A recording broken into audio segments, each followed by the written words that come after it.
Vous savez, quand une équipe organise, nous, notre obligation, c'est d'abord de payer le service d'ordre et de payer le stade, ce que nous avons fait. Nous avons pris le stade Caroline Faye, nous avons également pris un service d'ordre, que ce soit les sapeurs-pompiers comme le service de sécurité, que ce soit la police, qui loge d'ailleurs dans le stade. La Ligue nous a programmé le dimanche, la programme a été rectifiée, donc nous avions joué samedi parce que le match devait être en direct à la télévision, avec notre sponsor leader qui se trouve à Sport Times.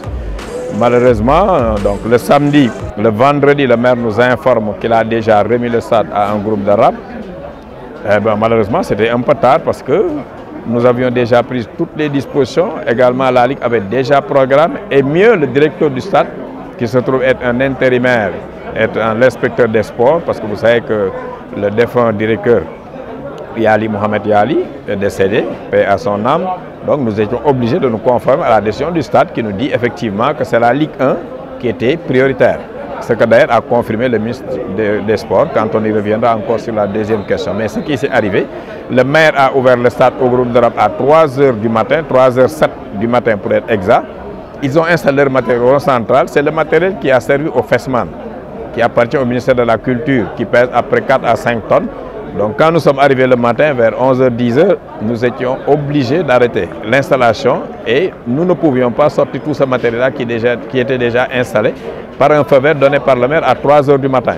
Ce qui fait que la faute n'incombe ni au directeur du stade qui n'a rien reçu, la Ligue qui a programmé en temps réel, les deux équipes qui sont arrivées sur le terrain et malheureusement le matériel qui était déjà installé peut être retiré, ce qui veut dire que le match a été en décision avec le préfet qui a voulu annuler et le match et le concert, pris acte et de reprogrammer le match pour le mercredi quand le Casa Sport jouera à Tenguet. Au retour, ils vont jouer et repartir. Mais il faut dire simplement que la faute, elle est administrative. Le maire n'a pas communiqué la programmation au directeur du stade et le directeur du stade n'en a pas tenu compte. Non, mais vous savez, la Ligue ne peut pas savoir qu'il y a un conseil d'Arabe à Hambourg.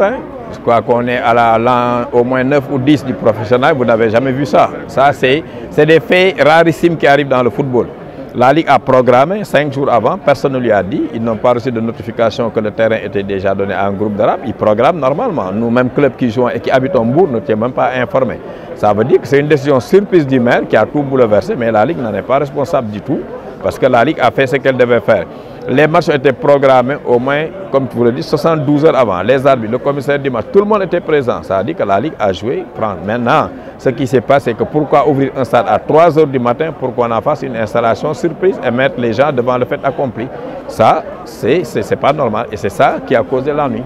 On a mis, malheureusement, on a mis en place les petites catégories pratiquement avec l'arrivée du comité de normalisation. Je le répète assez souvent, nous étions le président Diagne Ndiaye, le président Mbaye Diouf Dia, avec un appui de l'ULAMAT, on n'aurait jamais engagé nos jeunes en compétition. Parce que souvent on disait, les équipes africaines c'est des fraudeurs, on ne peut pas rivaliser avec eux, nous on est blancs. Je dis, mais à force de s'aguerrir, on finira un jour par trouver la faille. Ce qui fait que, aux premières années, on a battu 3-0-4 avec les Ghanéens, Pam Ndiaye Soare, les Sadio Mané, Moussa Konaté.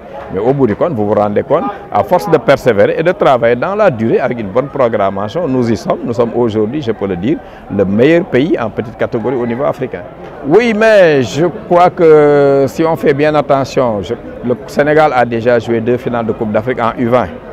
Vous les retrouvez pratiquement plus en U23, vous les retrouvez même plus en équipe A. C'est le link qui devait être fait à partir des cadets qui vont monter en junior, qui vont passer par les zones pour faire une équipe locale forte. Malheureusement, on perd souvent les meilleurs joueurs, que ce soit Génération Foot ou Djambar ou même Bourg Petite Côte.